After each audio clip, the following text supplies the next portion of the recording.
Good morning mga boss!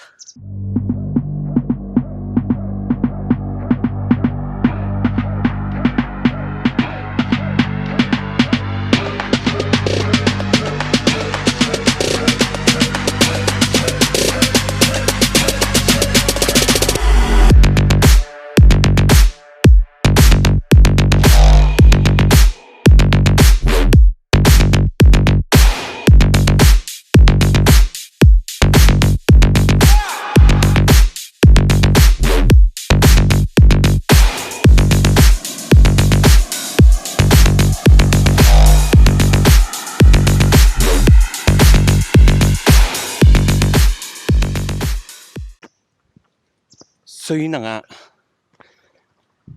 morning duty, matik na. Nagtapon ako doon ng basura na naman. Hindi, matik na yun. Matik na yun mga boss. Si Miggy tsaka si Julie gising na. Yun. Bali ngayon Sunday. Wala tayong adventure mga boss. Pero may pupuntahan tayo.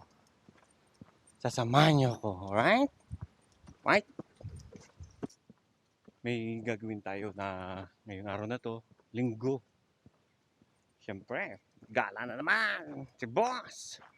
Maaraw So mainit na ngayon talaga dito mga boss. Talagang ang temperatura ngayon is ano ba? Siguro mga ano to, 25, 27 degrees. Yun na nga, ang chismis. Bali, pupunta tayo kukunin ko yung sasakyan kay Caleb, yung ginagamit naming pantrabaho. Lilinisin ko, samahan niyo ako, i-detail ko pala. Right?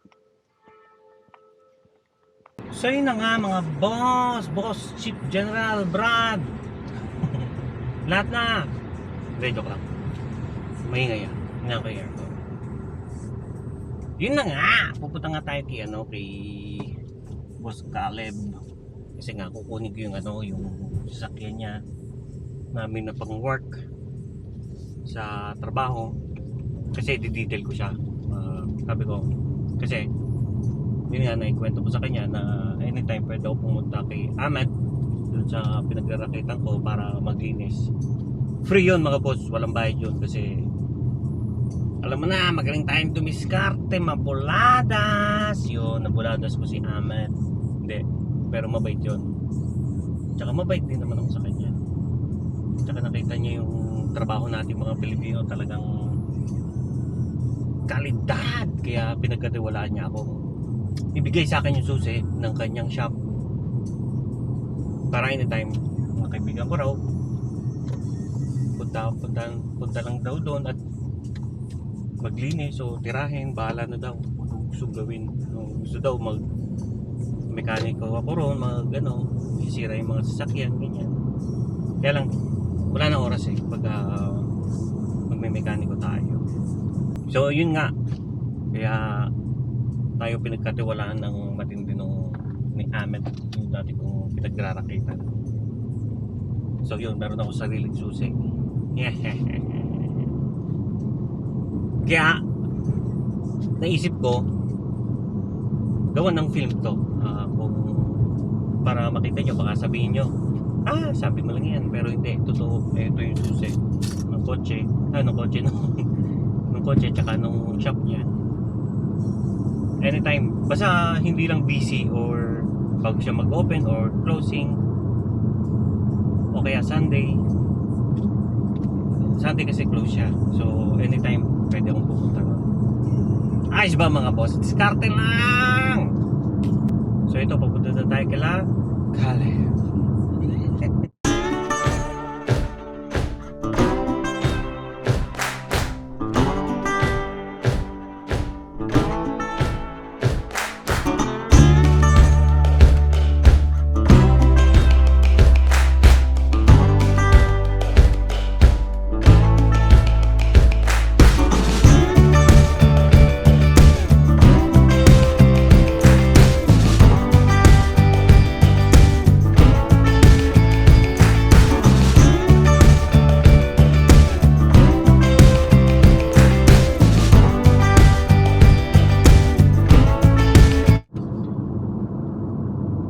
mga boss.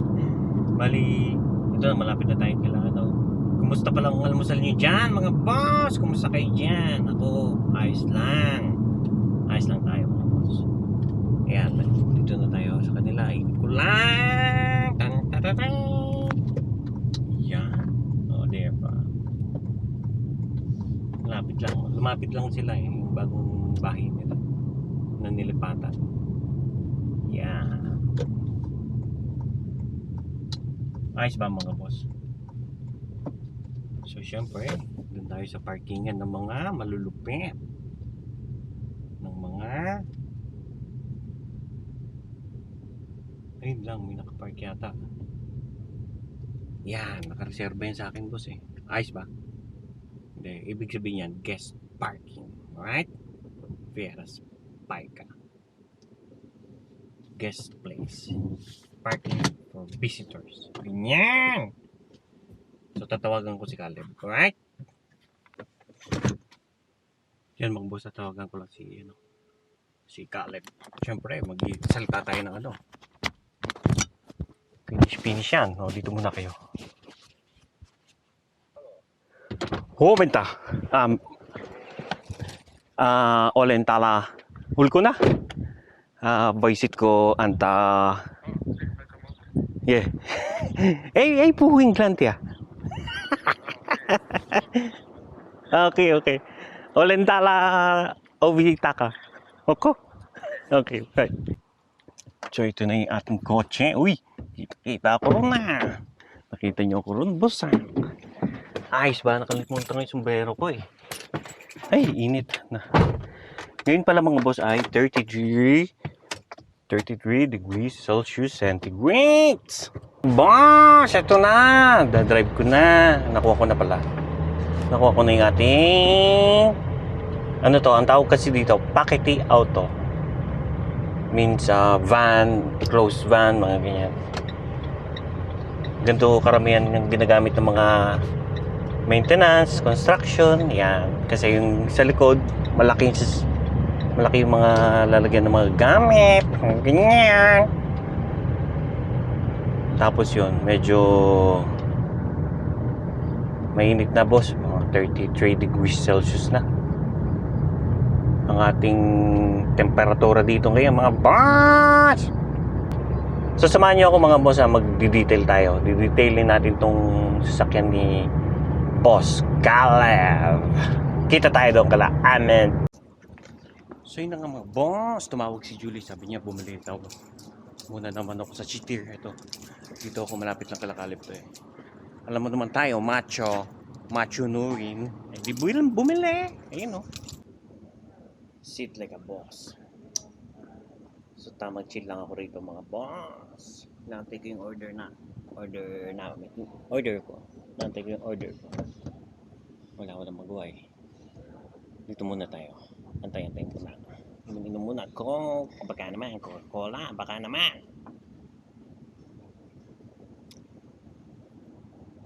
Price lang. Chill lang. Chill.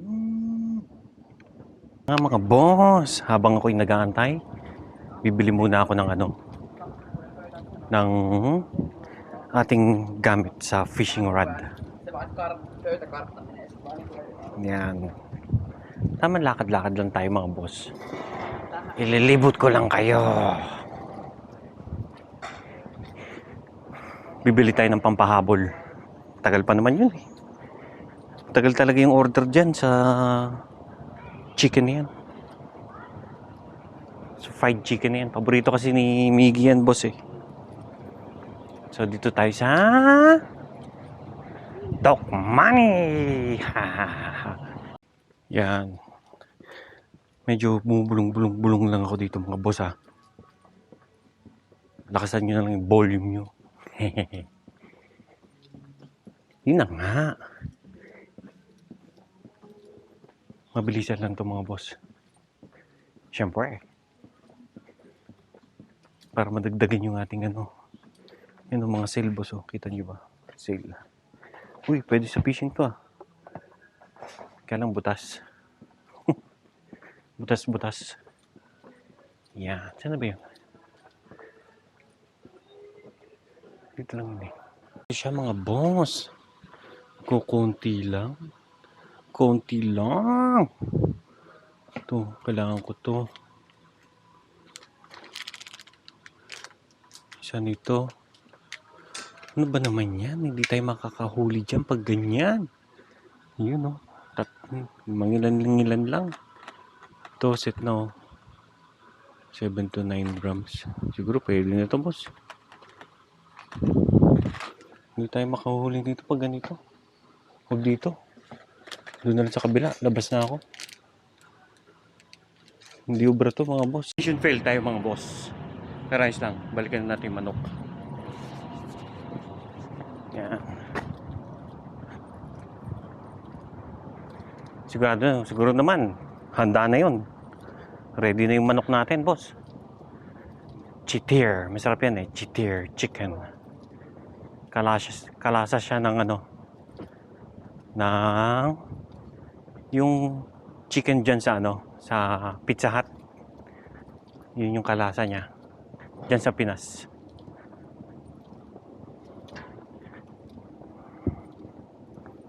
So ganito lang dito mga boss pag linggo. Tapos holiday. Kasi nga Johannes nga ngayon midsummer celebration nila yung mga boss. So tingnan na natin. Alright? Yan. Pabalik na tayo sa Pakete auto natin. Sa susi. Yun lang. Ito. Tapos hahatid ko to. Tapos tsaka ako mag-detail. Right?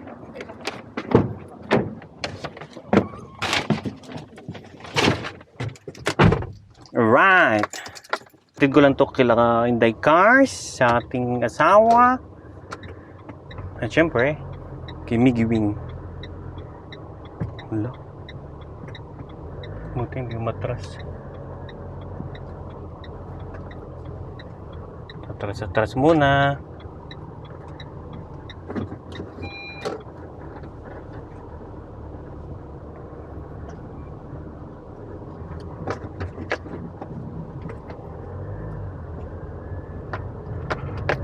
Si Tiyoyoy tsaka si Tiyayay. Kwekwentuhan sila. Sabi, kumusta ka na? Uy na nga mga boss. Bali, andito na tayo. Sa pinagrarakitan ko, yung pangalan niya, no? Next Level Auto Detailing. So, syempre, bubuksan natin. Yan, may sarili tayong susi. Alam mo na. Tiwala na. Uy, mainit ah. Nabuksan na natin. Yan, bali ito yung opisina ni Ahmed. Siyempre, bubuksan natin yung ilaw niyan. Yan, ito yung pinag-aanuhan ko, mga boss. Yung pinagrarakitan ko. Yan, minsan nagdi-detailing ako, naghuhugas. Pero minsan, nagkukumpuni kami. Depende kung ano paggawa ni Boss Ahmad ko. Yan o, top overall yan. Inabot ko yan nun, ginawa namin. Pero, masalimuot yan. Ayos ba mga boss? Message ko lang si Boss Ahmad ko. Alright? So, boss, syempre, unang panimula, unang pag-detail namin. Ko pala. Yan. Motor repeso ang tawag dyan. Or engine washing. Alright? Yun, nakita niyo ba? Ito yung chemical na ginagamit natin. Degreaser. Yan, degreaser. Sprayan lang yan ganyan para matanggal yung mga langis-langis doon. Doon. Ayos pa mga boss. Tapos, patatagalin natin lang yan siguro mga 5 minutes. Yan. 5 minutes lang. Tapos, banlaw na. Ready to fight na. Ako lang mag-isa rito nga kasi linggo, sarado si Next Level, Auto Peso, Auto Detailing. Pag linggo, sarado kasi Siyempre, kailangan din magpahinga ni Ahmad, ni Boss Ahmad, right? So, later na lang mga boss. Later! May eko-eko pa! So, itong pamamaraan na to, yan, para yung mga grime, yung mga nakadikit na, ang tawag doon? Gamo-gamo. Yan, matatanggal niya. Mga oil, mga lupa, yan. Ganyan po kami mag-detail dito mga boss. Para mas madaling, pag in-sprayan, madali siyang matanggal. Alright? Para nagpe-fertilizer lang sa bukid, boss, ha? Ayos, ha?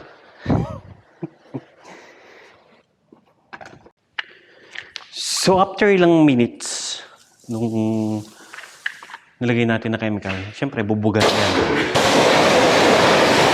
Ganyan lang, maingay.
So, yun. So, sisimulan ko na to, boss. Tapos, upper. Pagtapos sa sprayan, shampoo naman.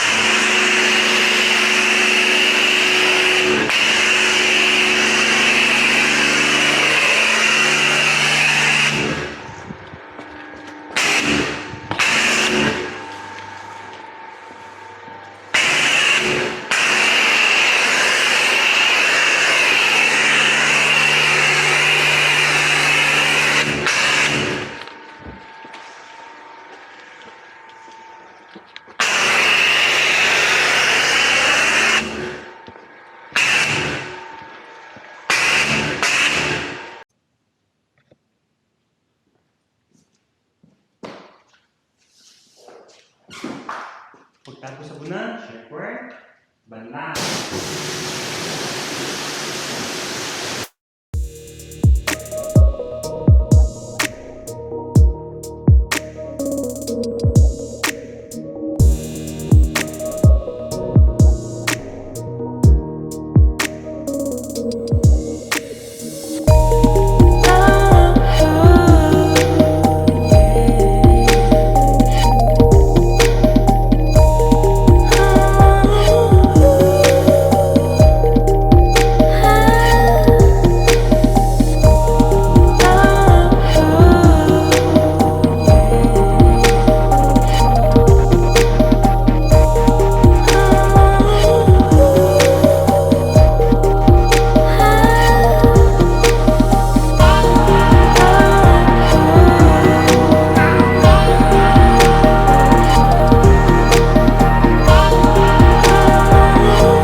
Natin sa pamamagitan nito, scraper. Hindi, tatanggalin lang natin yung mga tubig tapos pupunasan natin ulit ng syempre, nabasahan. Malamang! Dami yan. So, ganyan lang yan, mga boss. Alright? Yun, nakita nyo ba? Yan, o, diba? Nakawala siya. Nakakatulong siya mag-dry. Para hindi mahirapan yung basahan natin. Ganun. Nakakuha na naman kayo ng mga diskarte, mga boss! Ayos pa. Yan, ganyan lang siya. Bali, paikot yan, mga boss.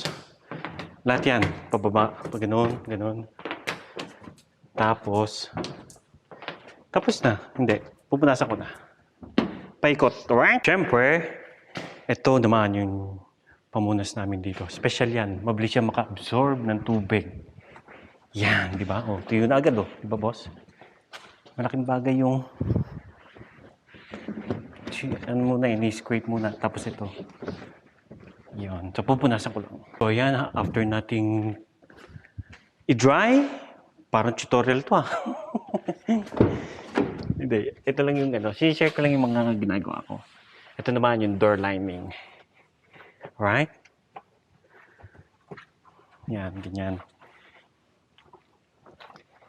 Yan. Mga boss! After natin linisin yung doorway, syempre, yung loob naman ang i-detail natin. Babacuumin natin yan, syempre. Ito yung maganda kay Caleb, eh. Hindi masyado madumi yung sasakyan niya. Malikabok lang. Hindi katulad nung kumpara nung nililinis ko nung dati. Yung nagrarakit pa. Grabe. Sobrang dumi. Pero ito, malinis. So, yun na nga. Tapos na natin vacuumin. Kasi hindi naman siya masyado madumi. Pupunasan na ngayon natin siya. Bali, meron dalawang paraan ng pamumunas dyan. Alright? Yun na nga. Bali, ito yung ating detergent na unang pamahid. Yan o. Sisa Podista. Ibig sabihin, inside washing. Parang gano'n. Inside cleaning. Parang gano'n. Alright? So, lahat yan, pupunasan natin. Di-detail natin yan, mga boss.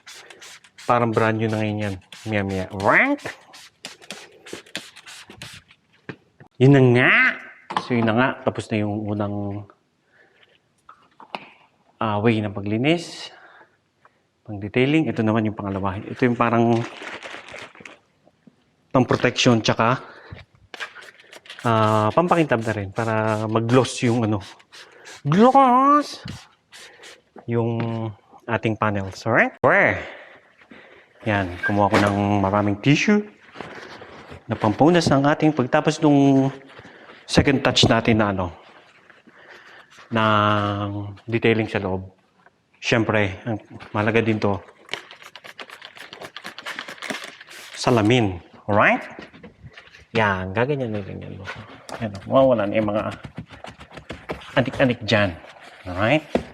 So, mabilis lang. Bali, kinuha ko lang to ng 1 oras, mga boss. Alam niyo ang price nito, mga boss. Itong ginawa ko sa sasakyan ni Caleb working car niya is siguro mga sa peso mga ano to 60 euro. So, in peso, mga about 3,500. Mga ganyan. Ganun po talaga kamahal dito, boss. Mga boss. Mahal kasi yung labor dito, pero malaki din naman ang sweldo dito. Bali, ang kinikita ko kay Ahmad noon, minus tax is 80 euro per day. So, around 4,000 plus per day. Mukhang malaki ng mga boss, pero hindi po siya malaki dito. Parang 80 pesos lang po yun. Or 800. Kasi nga, yung cost of living dito, mahal. Right? So, ganon. Ang chismis Chinismis na naman. Chismis na naman kayo, mga boss. Sa kabila naman, paikot yan. Hanggang doon sa loob, mga boss. Lahat ng salamin. Ganon. Pero kung gusto mong makamura, gusto mo, outside wash lang, ulko peso, mura lang, 25 euro lang.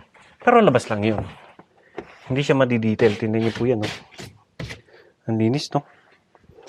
Siyempre. Yan, dito naman tayo sa kabila. Yan. Binubola-bola ko lang kayo, mga boss. Diyan lang kayo, ha? Mainit na yung panahon. Medyo pawis na ako. Pero alam niyo, mga boss, pagka malamig, winter, nakaw! Hanggang loob ang ginaw. Hanggang buto. Kaya yun. Yan, dadamay na natin yan kasi glass yan, mga boss. Kita niyo ba? Yan. Linis na, no? Ayos ba?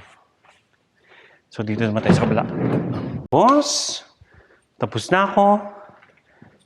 Yan na si working car. Ayos, no? Kintab, no? Tapos, usually, mga boss, meron kami nilalagay dito na pampabango. Yan, no? Dalawang kunin ko para may extra. Yan, ito yung opisina namin. Yan tumatanggap ng ano. Si Boss Ahmed ng aming customer dito. So marami ring busy rin dito. So sa mga taga Vantagen, paano na kayo rito mga boss? Alright? Yan. Mabango yan, boss. Yan, binigyan ko siya ng extra para saan ko ilalagay dito? Dito na lang. Yan. Ayos ba mga boss? So yan na nga, may papapel-papel ka pa. Hindi, ganyan talaga pagka customer. Siyempre. Susi. Malinis na boss. Ayos ba? Siyempre. Ganun talaga.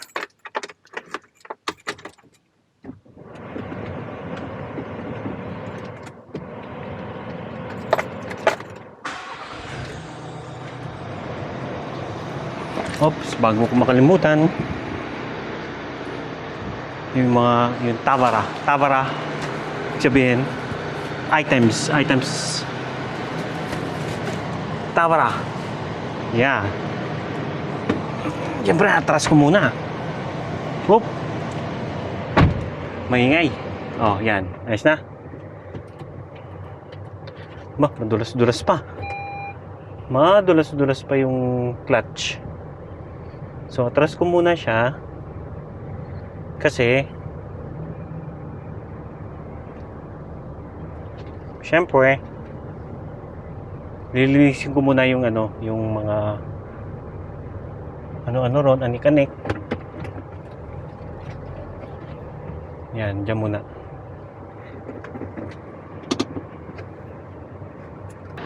So, yan ang kintab, po. Ang linis, po. So, naka-handbrake ba? Matras Yan.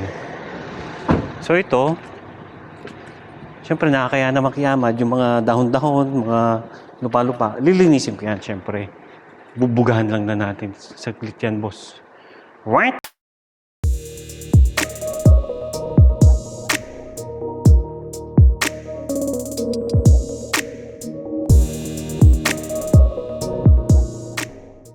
So, yan na nga mga boss! Malapit na tayong Kalakale. Babalik na natin yung ating linis na aming work van, alright?